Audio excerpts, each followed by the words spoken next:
ሰላም ጤና ይስጥልን ተመልካቾቻችን የአፍሪካን ሬኔሳንስ ቴሌቪዥን ዜናዎች ከዚህ በማስከተል ይቀርባሉ። በቅድሚያ ማርዕስተ ዜናዎችን ነው። የህዳሴ ግድብ መመረቁን አስመልክቶ በበርካታ የአማራ ክልል ከተሞች በተካሄዱ የድጋፍ ሰልፎች ላይ ከግድቡ ወደ ወደቡ የሚል መፈክር በስፋት መስተጋባቱ ተሰማ። እየጨመረ የመጣው የሊቲየም ማዕድን ፍላጎት በቀጣይ ኢትዮጵያን የትኩረት ስፍራ ሊያደርጋት ይችላል እየተባለ ነው። ከ2500 በላይ የአቢሲኒያ ባንክ ሰራተኞች ከስራቸው ሊቀነሱ ነው ተብሎ ሲሰራጭ የነበረው መረጃ ከእውነት የራቀ ነው ሲል ባንኩ አስታወቀ።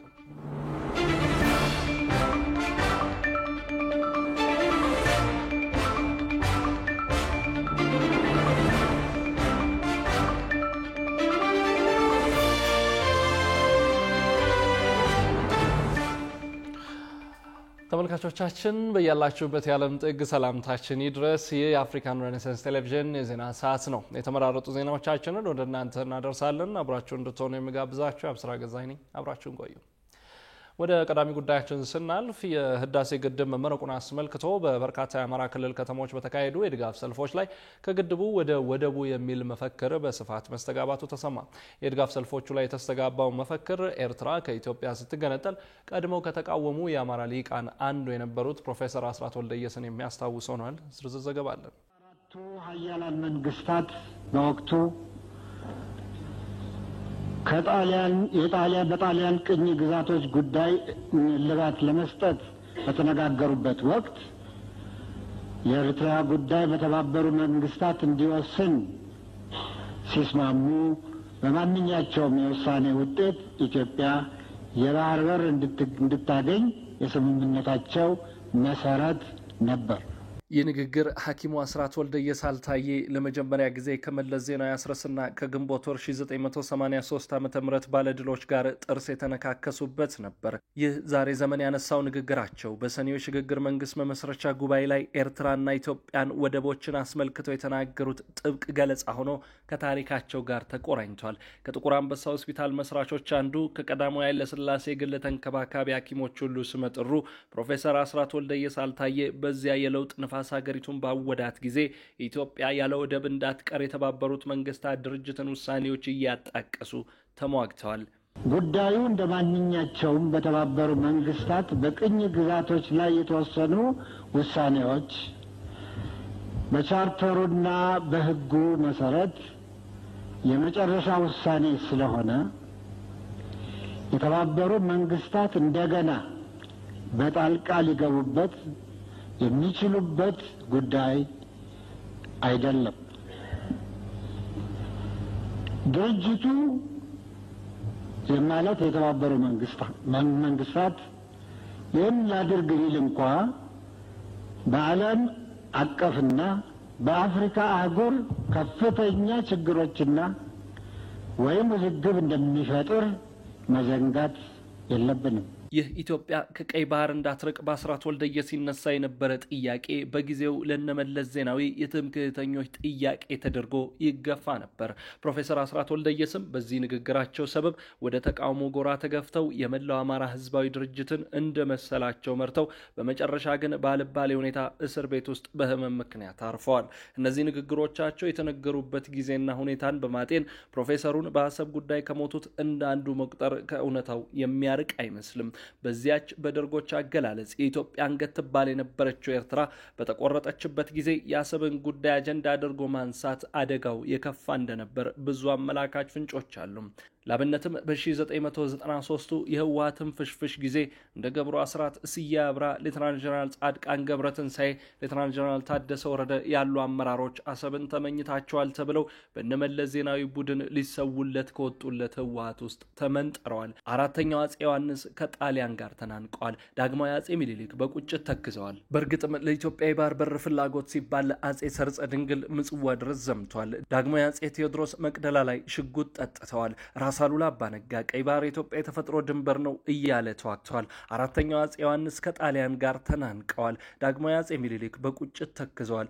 ልባም ትውልድ እንደሚከተላቸው አስበውም እኔ ባይሆንልኝ ኤርትራን የኋላ ልጅ ያስመልሳታል ብለዋል። በአጼ ሚኒሊክ የኋላ ልጅ ከተባሉት መካከል አንዱ ልጅ ኢያሱ ፈረሴን ከቀይ ባህር ውሃ ሳላጠጣ ንጉሥ አልባልም ብለው እንደተንከራተቱ በዚሁ ሰበብ በተነሱባቸው ጠላቶች አጋዥነትም ከስልጣናቸው እንደተፈናቀሉ ታሪክ ያስረዳል። ቀዳማዊ አፄ ኃይለ ሥላሴ ደግሞ ከሰርጸ ድንግል እስከ ልጅ ኢያሱ ህልምና እውን እየሆነች የቆየችውን የቀድሞዋን ባህረ ነጋሽ የኋላዋን ኤርትራ በዲፕሎማሲ ብቻ ከኢትዮጵያ ጋር ቀላቅለው የታሪኩን ምዕራፍ በመዝጋት ለ39 ዓመታት ኢትዮጵያን የቀይ ባህር አዛዥ አድርገዋት ነበር። ኢትዮጵያ ከረጅም ጊዜ የቀይ ባህር ቀጠና መገለል በኋላ ባለ 2 ወደብና ባለ 300 ደሴት ያደረጓትን ቀዳማዊ ኃይለ ሥላሴ የግል ሐኪም የነበሩት ስመጥሩ ሰው አስራት ወልደየስ አልታየ በሰኔ ወር 1983 ዓመተ ምህረት ኢሳያስ አፈወርቂን ከጎናቸው መለስ ዜናዊ አስረስን ከፊት ለፊታቸው አስቀምጠው ስለ ኤርትራና ስለ ቀይ ባህር እንዲያመነጋገራቸው የታላላቆቹ የሸዋ ነገስታት ህልም ወራሽ በመሆናቸው ነው የሚሉም አልጠፉም።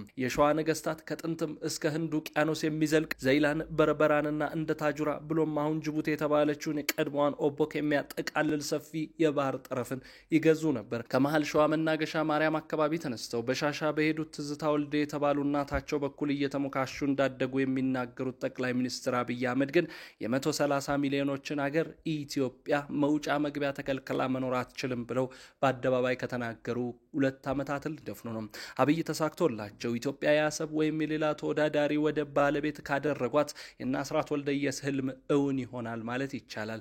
ዛሬ ማክሰኞ መስከረም 6 ቀን 2018 ዓመተ ምህረት ከተሰሙ ዜናዎች አንዱ አስራት ወልደየስ አልታየ የህልውና አደጋ ገጠመው ብለው ወደ ፖለቲካ ትግል ያመሩለትን የአማራ ህዝብ በኩል ከግድቡ ወደ ወደቡ የሚል መፈክር መሰማቱ የሚያትተው አለበት። በእርግጥም የጥንት አማሮች በዛሬዋ ቱኒዚያ በዚያኛው ካርቴጅ አካባቢ ሳይቀር ተስፋፍተው ሲኖሩ በአክሱም ስልጣኔም ዘመን በአዱሊስ ሲነግዱ በጣና ሐይቅና በአባይ ዙሪያም ሲከትሙ የውሃን ብሎም የባህር ንግድን ዋጋ አብዝተው እንደተረዱ እንደ ጊዮናዊነት የአማራ መነሻና መዳረሻ በተባለ መጽሐፍ ላይ ሰፍሯል። የሟቹ ፕሮፌሰር አስራት ወልደየስ ብሎም በህይወት ያሉት የእሳቸው ሀገር ወራሽ አማሮች ለወደብ መቃተት የዚህ ታሪክ እርሾ የተቀዳ ይመስላል። እየጨመረ የመጣው የሊቲየም ማዕድን ፍላጎት በቀጣይ ኢትዮጵያን የትኩረት ስፍራ ሊያደርጋት ይችላል እየተባለ ነው። ዓለም የሊቲየምን ማዕድን ለቴክኖሎጂ ግብዓቶች በስፋት እየተጠቀመ ከመሆኑ ጋር ተያይዞ ኢትዮጵያ እንደሚኖራት በሚገመተው የሊቲየም ማዕድን ከቅርብ ጊዜያት በኋላ የዓለምን የሊቲየም ገበያ በስፋት ልትቀላቀል ትችላለች የሚሉ መረጃዎች በስፋት እየተነበቡ ይገኛሉ። ጽዮን ለይኩን ያዘጋጀችውን ዘገባ ሩሃማ ታፈሰት አቅርባለች። ራሱን ከነዳጅ ዘመን አላቆ ወደ ኤሌክትሪክ ኃይሎች ያዞረው የቴክኖሎጂው ዓለም የተለያዩ ተፈጥሯዊ ማዕድናትንም በስፋት ለግብዓትነት ይጠቀማል። በተለይም ከዚህ ቀደም በስፋት ለጥቅም ያልዋሉና በዓለም ገበያም እምብዛም ጫና መፍጠር ያልቻሉ ማዕድናት በአሁኑ ወቅት ከጊዜ ጊዜ በዓለም ገበያ ተፈላጊነታቸው እየጨመረ መጥቷል። ከነዚህ መካከል በአሁኑ ዘመን በቢሊዮን የሚቆጠር የዓለም ሕዝብ ለሚጠቀማቸው እንደ ስልክ፣ ላፕቶፕ፣ ኤሌክትሪክ መኪናዎችና ለተለያዩ የቴክኖሎጂ ግኝቶች ለባትሪ ማምረቻነት ግብዓት ሆኖ የሚያገለግለው የሊቲየም ማዕድን ይገኝበታል። ሊቲየም እየተቀየረ ባለው የነዳጅ ቴክኖሎጂ በባትሪ ግብዓትነት ለረጅም ጊዜያት እያገለገለ ይገኛል። ይህንን የሊቲየም ማዕድን ወደ ዓለም ገበያ አውጥቶ በመሸጥም አርጀንቲና ቀዳሚውን ስፍራ ስትይዝ፣ ቻይናና አሜሪካን ጨምሮ የዓለም ሀያላን ሀገራት በአሁኑ ወቅት ትኩረት የሰጡበት ዘርፍ ሆኗል። በአሜሪካና በቻይና ውስጥም ሌሎች ትላልቅ ክምችቶች ተገኝተዋል። በአፍሪካም ሊቲየምን በስፋት ለገበያ በማቅረብ ዚምባብዌና ማሊ ተጠቃሽ ናቸው። ከቅርብ ጊዜ ወዲህ የሚወጡ ጥናቶች በተለይም በያዝነው የፈረንጆቹ ዓመት 2025 የዓለም ገበያ የሊቲየም ፍላጎት እየተቀየረ ላለው የዓለም የታዳሽ ኃይል ለውጥ በከፍተኛ ሁኔታ ተፈላጊ የሆነ መምጣቱን የሚያሳዩ ናቸው። ጥናቶች በፈረንጆቹ 2029 ሊቲየም በአንድ ዓመት ብቻ አሁን በ5 ዓመት ከሚመረተው የበለጠ ሊመረት እንደሚችል ይጠቁማሉ። ይህም በተለይም በሀያላኑ ሀገራት መካከል በሊቲየም ማዕድን ዙሪያ እየተጋጋለ የመጣው ፉክክር የሚደርስበትን ደረጃ የሚያመላክት ነው። ለአብነትም በሩሲያና በዩክሬን መካከል ባለው ጦርነት አሜሪካ ዩክሬን አላት ከሚባለው ከፍተኛ ክምችት ላይ በድርድር ለመፈራረም ስታደርግ የቆየችው ጥረት አንዱ ማሳያ ነው። ይህም በተለይም በአሜሪካና በቻይና መካከል ያለውን የሊቲየም ፍላጎት የሚያሳይ ነው። የሊቲየም ማዕድን የሚያቀርቡ ሀገራት ቁጥር አነስተኛ መሆንና እየጨመረ በሚመጣው የሊቲየም ፍላጎት ሳቢያ በተለይም ቀጣዮቹ ጊዜያት በማዕድኑ ላይ ሊደረጉ የሚችሉ ፉክክሮችን ሊያጧጥፉ እንደሚችሉ የሚጠበቅ ሆኗል። በኢትዮጵያ የሊቲየም ማዕድን ይገኝባቸዋል ተብለው ከተለዩ ስፍራዎች መካከል በኦሮሚያ ክልላዊ መንግስት በጉጂ ዞን ዞን ሰባቡር ወረዳ ቀንጢቻ አካባቢ እንዲሁም በአፋር ደናኪል አካባቢ የሚገኙት ስፍራዎች ይገኙበታል። እስካሁን ድረስ ኢትዮጵያ የሊቲየምን ጥሬ ምርት ለዓለም ገበያ ማቅረብ አልጀመረችም። በቀንጢቻ ማይኒንግ ከ2 ዓመታት በፊት የመጀመሪያው የሊቲየም ማውጫ ማሽን ወደ ሀገር ውስጥ ቢገባም እስካሁን ሊቲየምን ወደ ዓለም ገበያ የማውጣት ስራ ስለመጀመሩ የተገለጸ ነገር የለም። ይሁንና ቀጣዮቹ ጊዜያት የኢትዮጵያ ሊቲየም የትኩረት ስፍራ ሊሆን የሚችልባቸው ሁኔታዎች የተፈጠሩ መሆናቸው እየተገለጸ ይገኛል። ከ2500 በላይ የአቢሲኒያ ባንክ ሰራተኞች ከስራቸው ሊቀነሱ ነው ተብሎ ሲሰራጭ የነበረው መረጃ ከእውነት የራቀ ነው ሲል ባንኩ አስታወቀ።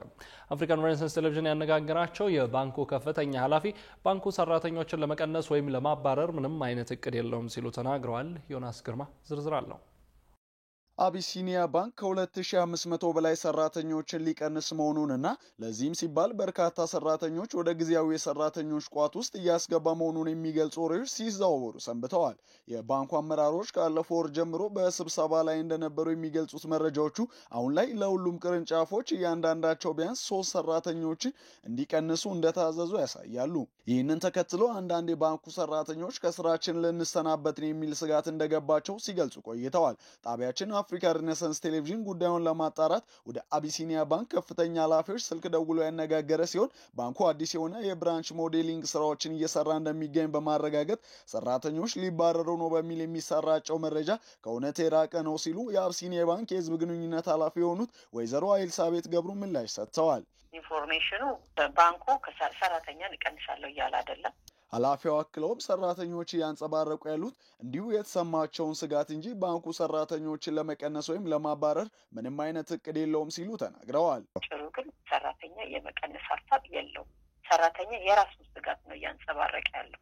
መረጃዎች እንደሚያሳዩት አቢሲኒያ ባንክ ለ5 ዓመታት የነደፈው ስትራቴጂ ተጠናቆ ወደ አዳዲስ ስትራቴጂዎች የተሸጋገረ ሲሆን በእነዚህም ዓመታት ከፍተኛ እድገቱ ማስመዝገቡ ሲገለጽ ስትራቴጂው በሚነደፍበት በ2019 የባንኩ ሀብት መጠን 56.9 ቢሊዮን የነበረ ሲሆን የስትራቴጂ ዘመኑ በ2024 ሲጠናቀቅ ወደ ብር 222.114 ቢሊዮን ደርሷል ተብሏል። ከዚህ በተጨማሪም የባንኩ ቅርንጫፎች ከ337 ወደ 919 አድገዋል። እንዲሁም የደንበኞች ቁጥር ከ1.3 ሚሊዮን ወደ 13 ሚሊዮን እንደደረሰም ተገልጿል። በዚህ የለውጥ ጉዞ ውስጥ የባንኩ በርካታ አዳዲስ አሰራሮችን የተጠቀመ ሲሆን ከሰሞኑ እየተሰራ ያለው ስራ ከዚህ ጋር የተያያዘ እንጂ ባንኩ ሰራተኞችን ሊያባርር ነው የሚለው መረጃ የተሳሳተ መሆኑን ተገልጿል። የሩሲያ ሰው አልባ አውሮፕላኖች በቀናት ልዩነት ውስጥ የፖላንድና የሮማኒያ የአየርን ክልል ጥሰው መግባታቸው ተሰማ። ይህንን ተከትለው የኔቶ አባል ሀገራት ወደ ምስራቁ ክንፍ የጦር መሳሪያ፣ ወታደርና ሌሎች ወሳኝ ቁሳቁሶችን ማጓጓዝ መጀመራቸውን ኤኤፍፒ ዘግቧል። የውጭ ትንታኔና ዓለም አቀፍ ጉዳዮች ዘጋቢያችን ቃል ኪዳን ይጥና ጉዳዩን በዝርዝር ተመልክቶታል።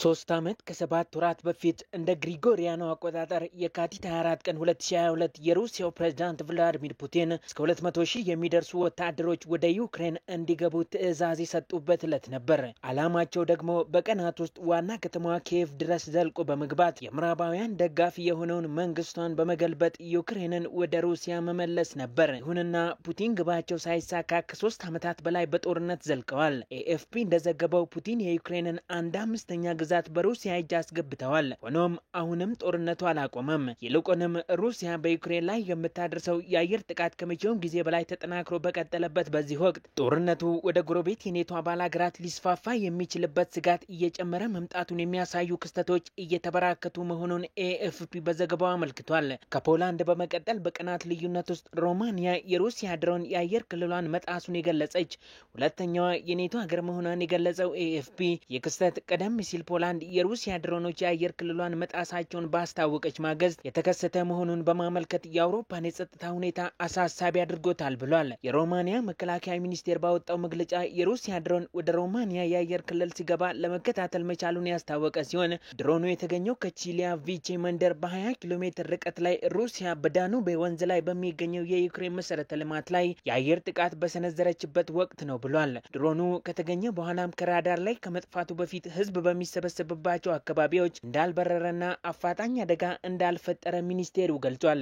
የዩክሬኑ ፕሬዝዳንት ቮሎዲሚር ዜሌንስኪ ይህንን የድሮን ወረራ ስህተት ሊሆን አይችልም ብለውም የሩሲያ ጦርነቱን የማስፋፋት ግልጽ አካሄድ ነው በማለት ያወገዙ ሲሆን ሞስኮ ግን እስካሁን በሮማኒያ የቀረበውን ክስ በተመለከተ ምንም አይነት አስተያየት አለመስጠቷን የኤኤፍፒ ዘገባ ያሳያል። ይህ የሮማኒያ ክስ ከመሰማቱ ከቀናት በፊት ፖላንድ ቢያንስ 3 የሩሲያ ድሮኖችን የአየር ክልሏን ጥሰው ከገቡ በኋላ መታመጣሏን አስታውቃ የነበረ ሲሆን የፖላንዱ ጠቅላይ ሚኒስትር ዶናልድ ተስክ በሀገሪቱ የአየር ክልል ውስጥ የፖላንድና የአጋር ሀገራት የአቪዬሽን የመከላከያ ስራዎች ተጀምረዋል ሲሉ በዚህ ወቅት ተናግረው ነበር። የአሜሪካው ፕሬዝዳንት ዶናልድ ትራምፕ በበኩላቸው በሩሲያ ላይ ጠንካራ ማዕቀቦችን ለመጣል ዝግጁ መሆናቸውን ገልጸው ሆኖም ግን ይህ የሚሆነው የኔቶ ሀገራት የሩሲያ ነዳጅ መግዛትን ማቆም የመሳሰሉ የተወሰኑ ቅድመ ሁኔታዎችን ካሟሉ ብቻ እንደሆነ ቅድመ ሁኔታ አስቀምጠዋል። ሰሜን አትላንቲክ ጦር ቃል ኪዳን ድርጅት ኔቶ የሩሲያን እርምጃ ተከትሎ መከላከያውን ማጠናከሩ የተነገረ ሲሆን በርካታ የጥምረቱ አባል ሀገራትም ወደ ምስራቁ ክንፍ የጦር መሳሪያ ወታደርና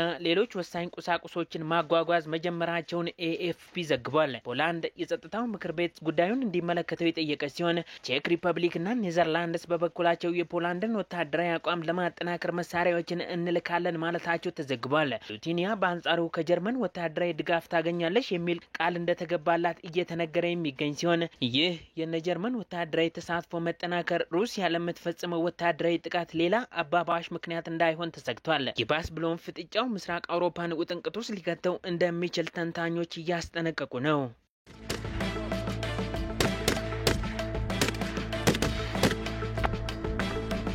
ክቡራትና ክቡራን ተመልካቾቻችን አሁንም የአፍሪካን ሬኔሳንስ ቴሌቪዥን ዜናዎች እንደቀጠሉ ናቸው። ወደ ቀጣዮቹ ጉዳዮቻችን ከመሻገራችን በፊት ይፋዊ የማህበራዊ ገጾቻችንን ልናስታውሳችሁ ወደድን። በቴሌቪዥን ስርጭት ያለፏቸውን ፕሮግራሞቻችንን ከ1.7 ሚሊዮን በላይ ሰብስክራይበሮች ባሉት አርትስ ቲቪ ወርልድ ዩቲዩብ ገጻችን በኩል ልትከታተሉ ትችላላችሁ። በተጨማሪም በርካታ ተከታዮችን ባፈራንባቸው በፌስቡክ፣ በቀድሞ ትዊተርና በአሁኑ ኤክስ እንዲሁም በቲክቶክና በኢንስታግራም ገጾቻችን በኩልም ቤተሰብ መሆን እንደምትችሉ እናስታውሳችሁ እንወዳለን። ከቆይታ በኋላ የተመራረጡ ልዩ ልዩ ስፖርታዊ መረጃዎችን ወደ እናንተ እናደርሳለን። ይጠብቁን። አዲሱ ዓመት ሰላም የምንመኝበት ብቻ ሳይሆን ተግባራዊ እርምጃዎችን የምንወስድበት ጊዜ መሆን እንዳለበት ተገለጸ። ይህ የተገለጸው የኢትዮጵያ ሲቪል ማህበረሰብ ድርጅቶች ምክር ቤት በአዲሱ ዓመት ሰላም የሰፈነባት ኢትዮጵያ በሚል መሪ ቃል ሀገር አቀፍ የሰላም ኮንፈረንስ ባካሄደበት መድረክ ላይ ነው። ሩሃ ግርማ ተጨማሪ አላት። ሁለንተናዊ ሰላም፣ የዜጎቿ ደህንነት፣ በሰላም ወጥቶ መግባት፣ ከጦርነትና ግጭት ድባብ መውጣት፣ የልዩነት ችግሮች ጠባው የአንድነት የመተባበርና የመከባበር ብሎም የፍትሃዊ ተጠቃሚነት ጥያቄዎች ምላሽ የሚጠየቅባቸው አሳሳቢ ጉዳዮች መሆናቸው ይነገራል። በዚህም የኢትዮጵያ ሲቪል ማህበረሰብ ድርጅቶች ምክር ቤት ስለ ሰላም ለመምከር ባዘጋጀው ሀገር አቀፍ የሰላም ኮንፈረንስ ላይ ወቅታዊ የሀገሪቷ የሰላም ሁኔታዎች ላይ ውይይት ተደርጓል። በመርሃ ግብሩ ላይም የኢትዮጵያ ሲቪል ማህበረሰብ ድርጅቶች ምክር ቤት ፕሬዝዳንት የሆኑት አቶ አህመድ ሁሴን የሰሜኑ ጦርነት በሰው ልጅና በንብረት ላይ ያደረሰውን ጉዳት አስታውሰው በአሁን ጊዜም በአማራ ክልልና በኦሮሚያ ክልል የቀጠለው ግጭት ስለ ሰላም አስፈላጊነት እንድናስብ የሚያስገድደን ነው ብለዋል። ለረጅም ጊዜ የጽናት ተምሳሌት ሆና የቆየችው ሀገራችን ኢትዮጵያ በተለያዩ ጊዜያት የሰው ልጆችን የሚፈትኑ ፈተናዎችን አሳልፋለች። በቅርቡ እንኳን የሰሜኑ ግጭት ጠባሳ በሰው ሕይወትና ንብረት ላይ የደረሰው ኪሳራ፣ በአማራ ክልልና በኦሮሚያ ክልል የቀጠለው ግጭት፣ በማህበራዊ ሚዲያ የሚታየው ጫፍ የረገጠ የተቃርኖ ሀሳብ፣ በየቦታው የሚታየው የዜጎች እገታ የሰላምን አስፈላጊነት ያስታውሰናል። የምክር ቤቱ ፕሬዝዳንት አክለውም አዲሱ ዓመት ሰላም የምንመኝበት ብቻ ሳይሆን ተግባራዊና ጠንከር ያሉ እርምጃዎችን የምንወስድበት ጊዜ መሆን እንዳለበት ተናግረዋል። አዲሱ ዓመት የጥይት ድምፅ የማይሰማበት፣ ከኃይል አማራጭ ይልቅ ውይይት፣ ምክክር ብቸኛ መንገድ የሚሆንበት ጊዜ እንዲሆን የምንመኝበት ብቻ ሳይሆን ተግባራዊ እርምጃ የምንወስድበት ጊዜ መሆን አለበት። በተጨማሪም በኮንፈረንሱ ላይ ንግግር ያደረጉት የኢትዮጵያ ሀገራዊ ምክክር ኮሚሽን ኮሚሽነር የሆኑት አቶ መላኩ ወልደ ማርያም የምክክር ኮሚሽኑ በተቋቋመበት ዓላማ መሰረት የተለያዩ ስራዎችን በሚያከናውንበት ወቅት የኢትዮጵያ ሲቪል ማህበረሰብ ድርጅቶች ምክር ቤት ላደረገው አስተዋጽኦ ምስጋና አቅርበዋል። የኢትዮጵያ ሀገራዊ ምክክር ኮሚሽን ተቋቁሞ ሰፋፊ ህዝባዊ መድረኮችን በማዘጋጀት ምክክሮች እንዲደረጉ እያደረገ ይገኛል። የመፍትሄ ሀሳቦችንም ለማፍለቅ በሚቻልባቸው አግባባዎች ላይ ጥረቶችን ሲያካሂድ ቆይቷል። የሲቪል ማህበረሰብ ድርጅቶች ምክር ቤት የቦርድ አባላት ምን ልናግዝ እንችላለን ብለው በራሳቸው ተነሳሽነት መጥተው ጠይቀውን ከዛም በኋላ መጠየቅ ብቻ ሳይሆን ሊያግዙን በሚችሉባቸው ኤሪያዎች ላይ ጽሑፍ በማዘጋጀት እና በመቅረብ የመግባቢያ ሰነድ በመፈራረም ከጎናችን እስከ ዛሬ ድረስ ሲሰሩ ቆይተዋል። በእውነት ለዚህ ከፍተኛ ምስጋና ይገባቸዋል። ኮንፈረንሱ የሃይማኖት አባቶች፣ የሀገር ሽማግሌዎች፣ ከክልሎች የተጋበዙ እንግዶች፣ የፖለቲካ ፓርቲዎች ተወካዮች፣ የመንግስት አካላት፣ ምሁራንና ሌሎች ተጋባዥ እንግዶች በተገኙበት ተካሂዷል። ሼህ መሐመድ ሁሴን አሊ አላሙዲ ሚድሮክ ኢንቨስትመንት ግሩፕ የበለጠ የስራ ዕድል ለመፍጠር እንደሚሰራ ገለጹ።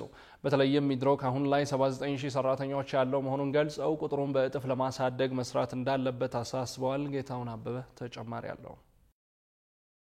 ሚድሮክ ኢንቨስትመንት ግሩፕ ዓመታዊ የቤተሰብ ቀን ዝግጅት መስከረም 3 ቀን 2018 ዓ.ም በሚሊኒየም አዳራሽ ማካሄዱ ይታወሳል። የኩባንያው የ2017 የበጀት ዓመት የሥራ አፈጻጸም በሰራተኞች እውቅናና ሽልማት የታጀበ ሲሆን የእቅድ ሪፖርት ኮርፖሬት ዳይሬክተር የሆኑት አቶ አክሊሉ ሙልጌታ ዝርዝር መረጃዎችን አቅርበዋል። ግሩፑ ከግብር በፊት ባገኘው ትርፍ ከእቅዱ 167.5% በላይ በማስመዝገብና ከባለፈው ዓመት የ134.1% ጭማሪ በማሳየት አስደናቂ ውጤት ማሳየቱ ተገልጿል። ለሰራተኞቹ ደሞዝ ብቻ 6.9 ቢሊዮን ብር ወጪ የተደረገ ሲሆን ይህም ለሰራተኞቹ ያለውን ቁርጠኝነት ያሳያል ተብሏል። ሚድሮክ ኢንቨስትመንት ግሩፕ በስድስቱም ዘርፎች በ2017 በጀት ዓመት በስራቸው የላቀ አፈጻጸም ላስመዘገቡ ሰራተኞችና አመራሮች የእውቅናና የሽልማት ፕሮግራም አካሂዷል። ተቋሙ የላቀ ውጤት ላስመዘገቡ 588 ሰራተኞቹ ለእያንዳንዳቸው ከ100 እስከ 500 ሺህ ብር ስጦታም አበርክቷል። ሽልማቱን የሚድሮክ ኢንቨስትመንት ግሩፕ ዋና ስራ አስፈጻሚ አቶ ጀማል አህመድና የየዘርፉ ምክትል ዋና ስራ አስፈጻሚዎች ለተሸላሚዎች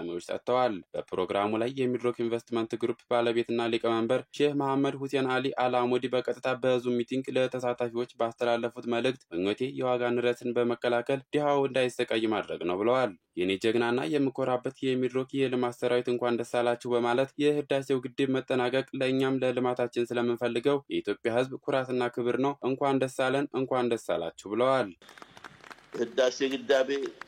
ህዳሴው ስላለቀ ለእኛም ለልማታችን በጣም ስለምንፈልገው የኢትዮጵያ ሕዝብ ኩራትና ክብር ነው፣ እንኳን ደስ አለን፣ እንኳን ደስ አላችሁ። ሚድሮክ ባለፉት 5 ዓመታት ያስመዘገበው ውጤት በጣም የሚያኮራ ነው በማለት የተቋሙ ሰራተኞችና አመራሮች ላከናወኑት ተግባር ምስጋና አቅርበዋል። በተለይም ሚድሮክ አሁን ላይ 79000 ሰራተኞች ያለው መሆኑን ገልጸው ቁጥሩን በእጥፍ ለማሳደግ መሰራት እንዳለበት አሳስበዋል። እናንተን የመሰለ ወጣቶች፣ እናንተን የመሰለ ወንድሞች ይዘን ፈለግንበት ቦታ ማንደርስበት የለም። የአሁኑ የ5 ዓመት ውጤት በጣም ጥሩ ነው። ነገር ግን ሰራተኛው ብዛት እንዲበዛ ፈልጋለሁ። ለወደፊቱም አዲስ ሜጋ ፕሮጀክቶች እየገባን ነው። ሰራተኛው ብዛት ይበዛል። ምኞቴ ኢትዮጵያ ውስጥ ሚድል ክላስ ማህበራዊ ሰው እንዲኖር ነውና እዛ ላይ ሚድሮክ በሰፊው ብንሳተፍ ጥሩ ነው። ለሁላችንም ይጠቅማል፣ ለሀገሪቱም ይጠቅማል። የኢትዮጵያ ሰራተኞች ማህበር ኮንፌዴሬሽን ፕሬዝዳንት አቶ ካሳሁን ፎሎ ሚድሮክ ኢንቨስትመንት ግሩፕ ሀገር ነው በማለት ሰው ተኮር ስራዎችን በመስራት የሚታወቅ ተቋም መሆኑን ገልጸዋል። የሚድሮክ ኢንቨስትመንት ግሩፕ ዋና ስራ አስፈጻሚ አቶ ጀማል አህመድ ሚድሮክ ባለፉት 5 ዓመታት ምርትና ምርታማነትን በመጨመር በሀገሪቷ ኢኮኖሚ ውስጥ የአንበሳውን ድርሻ ይዞ መቀጠል ይጠበቅበታል ብለዋል። ሚድሮክ የመንግስት ደሞዝ ማሻሻያን ተከትሎ የድርጅቱን ዝቅተኛ መነሻ ደሞዝ 6100 ብር ማድረጉን ገልጸው በ2017 በጀት ዓመት ከ1.1 ቢሊዮን ብር በላይ ለማህበራዊ ኃላፊነት ወጪ ማድረጉን ገልጸዋል። ዋና ስራ አስፈጻሚው አቶ ጀማል አህመድ ከሁሉም ድርጅቶች ተሸላሚ የሆኑ አመራርና ሰራተኞች ለተቋሙ ስኬት ጉዞ ምክንያት በመሆናቸው አመስግነዋል። በሚሊኒየም አዳራሽ በተካሄደው በዚህ የእውቅናና የሽልማት መርሃ ግብር ላይ ከ6500 በላይ ሰራተኞች ተሳትፈዋል። ክቡራትና ክቡራን ተመልካቾቻችን አሁን ልዩ ስፖርታዊ መረጃዎቻችን ወደ እናንተ የምናደርስበት ሰዓት ላይ ደርሰናል። ስፖርታዊ መረጃዎቹ በባልደረባችን ሷሊ መሐመድ ወደ እናንተ ይደርሳሉ። ከመረጃዎቹ ጋር መልካም ቆይታ። ከአፍሪካን ሬኔሳንስ ቴሌቪዥን የሰዓቱን ስፖርታዊ መረጃዎች ይዘመተናል። መረጃዎቻችንን ከሀገር ውስጥ እናስቀድማለን። ኢትዮጵያን ቅድመ ግምት ባገኙበት 3000 ሜትር ወንዶች መሰናክል ኔዘርላንዳዊ አትሌት ሳይጠበቅ የወርቅ ሜዳሊያ ባለቤት ሆነ። የተካሄደ በሚገኘው 20ኛው የዓለም አትሌቲክስ ሻምፒዮና ኢትዮጵያ እስካሁን ከወርቅ ጋር ያልተገናኘች ሲሆን በ3000 ሜትር ወንዶች መሰናክል ውድድር ኔዘርላንዳዊ አትሌት ጆርጅ ቤሚሽ የወርቅ ሜዳሊያ አሸናፊ ሆኗል። ሞሮካዊ አትሌት ሶፊያን ኤልባካሊ ሁለተኛ ደረጃን ይዞ ሲያጠናቅቅ ኬንያዊ 17 ዓመት አትሌት አድመንድ ሴሪም ሶስተኛ ደረጃን በመያዝ ውድድሩን አጠናቋል። በርቀቱ የተሳተፉት ኢትዮጵያውያን አትሌቶች ሳሙኤል ፍሬው 4ኛ፣ ለሚቻ ግርማ 6ኛ እንዲሁም ጌትነት ዋለ 14ኛ ደረጃን በመያዝ አጠናቀዋል። ለአሸናፊነትና ለወርቅ ሜዳሊያ ቅድመ ግምት የተሰጣቸው አትሌት ለሚቻ ግርማና ሶፊያን ኤልባካሊ ሳይሳካላቸው የቀረ ሲሆን ሞሮካዊ ሶፊያን ኤልባካሊ ሁለተኛ ደረጃን በመያዝ ቢያጠናቀቅም ከሩጫው በኋላ በቁጭት ሲያነባ ታይቷል። ኢትዮጵያ እስካሁን በጃፓን ቶኪዮ እየተካሄደ ባለው በ20ኛው የዓለም አትሌቲክስ ሻምፒዮና የወርቅ ሜዳሊያ ማግኘት አልቻለችም። በሌላ በኩል በቶኪዮ እየተካሄደ ባለው የዓለም አትሌቲክስ ሻምፒዮና ስዊድናዊ አርማንድ ዱፕላንቲስ የዓለም ክብረ ወሰን በማሻሻል በምርኩዝ ዝላይ የወርቅ ባለቤት ሆኗል። የ25 ዓመቱ አትሌት እየተካሄደ በሚገኘው የቶኪዮ ዓለም አትሌቲክስ ሻምፒዮና ላይ 6 ሜትር ከ30 ሴንቲሜትር ዘሏል። በ2020 የውድድር ዓመት 6 ሜትር ከ17 ሴንቲሜትር በመዝለል የዓለም ክብረ ወሰንን ማሻሻል የጀመረው አትሌቱ በተለያዩ ወቅቶች ከፍታውን አሳድጎ 6 ሜትር ከ30 ሴንቲሜትር በማድረስ የወርቅ ባለቤት መሆን ችሏል። የሁለት ጊዜ የኦሎምፒክ ወርቅ ሜዳሊያ ባለቤት ዱፕላንቲስ በዓለም አትሌቲክስ ሻምፒዮና ያገኛቸውን ድሎች 3 በማድረስ በውድድሩ ላይ እየደመቀ ይገኛል። በአዲስ የውድድር ቅርጽ መካሄድ ከጀመረ ሁለተኛ ዓመቱ ላይ የደረሰው የአውሮፓ ቻምፒዮንስ ሊግ የ2025-26 የውድድር ዘመን ዛሬ ምሽት በሚደረጉ ጨዋታዎች ይጀምራል። ለሁለተኛ ጊዜ በሊግ የውድድር ቅርጽ በሚደረገው የዘንድሮው የአውሮፓ ቻምፒዮንስ ሊግ 36 ክለቦች ይሳተፉበታል። ሊቨርፑል፣ አርሰናል፣ ማንቸስተር ሲቲ፣ ቸልሲና ኒውካስል ዩናይትድ እንዲሁም የአውሮፓ ሊግ አሸናፊው ቶተንሃም ሆትስፐር የእንግሊዝ ፕሪሚየር ሊግን የሚወክሉ ክለቦች ናቸው። ስፔን የ15 ጊዜ የአውሮፓ ቻምፒዮንስ ሊግ የመድረኩ ንጉስ ሪያል ማድሪድን ጨምሮ በ4 ክለቦች ትወከላለች። ጣሊያንና ጀርመን እያንዳንዳቸው በ4 ክለቦች የተወከሉ ሲሆን ከፈረንሳይ ደግሞ 3 ክለቦች በውድድሩ ይሳተፋሉ። ዛሬ ምሽት በሚጀምረው የአውሮፓ ቻምፒዮንስ ሊግ አርሰናል ወደ ስፔን አቅንቶ ከአትሌቲክ ቢልባኦ ጋር ምሽት 1:45 ላይ ጨዋታውን ያደርጋል። አርሰናል ባሳለፍነው የውድድር ዓመት በመድረኩ እስከ ግማሽ ፍጻሜ ተጉዞ የነበረ ቢሆንም በፈረንሳዩ ክለብ ፒኤስጂ ከውድድር መሰናበቱ አይዘነጋም። የ15 ጊዜ የመድረኩ ባለ ክብር ሪያል ማድሪድ በሜዳው ሳንቲያጎ ቤርናቦ ምሽት 4 ሰዓት ላይ የፈረንሳዩን ኦሎምፒክ ዲ ማርሴይን ያስተናግዳል። በሪያል ማድሪድ በኩል በትከሻ ጉዳት ምክንያት ለወራት ከሜዳ ርቆ የቆየው ጁድ ቤሊንግሃም ወደ ቡድኑ መመለሱ የተነገረ ሲሆን ለሎስ ብላንኮቹ መልካም ዜና ሆኗል። ዩቬንቱስ ከቦርሺያ ዶርትመንድ፣ ቤኔፊካ ከካራባህ እንዲሁም ቶተንሃም ሆትስፐር ከቪላሪያል በተመሳሳይ ዛሬ ምሽት 4 ሰዓት ላይ ጨዋታቸውን ያደርጋሉ። የአውሮፓ ቻምፒዮንስ ሊግ የመጀመሪያ ዙር መርሃ ግብር በተጠባቂ ጨዋታዎች ዛሬን ጀምሮ እስከ መጪው ሐሙስ ምሽት ድረስ ይቀጥላል። ባለፈው የውድድር ዓመት በተጀመረው አዲሱ የውድድር ቅርጽ መሰረት እያንዳንዱ ክለብ ከጥሎ ማለፍ በፊት 4ቱን ጨዋታዎች በሜዳቸው እንዲሁም 4ቱን ከሜዳቸው ውጭ በጠቅላላው 8 ጨዋታዎችን ያከናውናሉ። ከ36 ክለቦች መካከል ከአንደኛ እስከ 8ኛ ሆነው የሚያጠናቅቁት በቀጥታ ጥሎ ማለፉን የሚቀላቀሉ ሲሆን ከ9 እስከ 24ኛ ደረጃን ይዘው የሚያጠናቅቁ ክለቦች ጥሎ ማለፉን ለመቀላቀል የደርሶ መልስ ጨዋታ ያደርጋሉ። በመጪው ግንቦት ወር በቡዳፔስት ፑስካስ አሬና የሚደረጉ የፍጻሜ ጨዋታ ጨምሮ በአጠቃላይ 189 ጨዋታዎች ይደረጋሉ። የአውሮፓ ቻምፒዮንስ ሊግ ዋንጫን በ2024-25 የውድድር ዓመት የፈረንሳዩ ክለብ ፒኤስጂ በታሪኩ ለመጀመሪያ ጊዜ ማሳካቱ ይታወሳል። በአውሮፓ ቻምፒዮንስ ሊግ ታሪክ ሪያል ማድሪድ 15 ጊዜ ዋንጫውን በማንሳት ቀዳሚው ሲሆን ኤሲ ሚላን 7 ጊዜ እንዲሁም ሊቨርፑልና ባየር ሙኒክ በተመሳሳይ 6 ጊዜ ማሳካት ሲችሉ የለንደኑ ክለብ አርሰናል እስካሁን ዋንጫውን ያላገኘ ስመጥር ክለብ በመሆን ዓመቱን ይጀምራል። ማንቸስተር ሲቲ በእሁድ በማንቸስተር ደርቢ ጨዋታ ቀን የዩናይትድን ማሊያ ለብሶ መጠጥ ያቀረበውን የኢቲሃድ ስቴዲየም የቡና ቤት ሰራተኛ ማሰናበቱ ተገለጸ። አንድ የማንቸስተር ሲቲ ደጋፊ ለክለቡ ድረገጽ ጸሐፊዎች ባሳወቀው መሰረት በደርቢ ጨዋታ ቀን በማንቸስተር ከተማ በሚገኘው ማንቸስተር ሲቲ ስታዲየም ለማንቸስተር ሲቲ ደጋፊዎች መጠጥ ሲያቀርብ የነበረው የባር ሰራተኛ በ2018-19 ማንቸስተር ዩናይትድ ሲለብሰው የነበረውን ማሊያ ለብሶ እንደነበር በምስል አያይዞ አሳይቷቸዋል። ይህንን የተመለከቱ የክለቡ ኃላፊዎችም በትላንትናው ዕለት ከስራው እንዳባረሩት ዴይሊ ሜልን ጨምሮ በርካታ የመረጃ ምንጮች ዘግበውታል። ውድ ተመልካቾቻችን የአፍሪካን ሬኔሳንስ ቴሌቪዥን የሰዓቱ ዜናዎች የተከታተላችሁትን ይመስሉ ነበር። ስለሰጣችሁን ጊዜ ከልብ እያመሰገንን ከዜናዎቹ ጋር የአብስራ ገዛኝ ቆይታ አድርጌያለሁ። ከቀሪ ጣቢያችን ዝግጅቶች ጋር መልካም ጊዜ ተመኘው።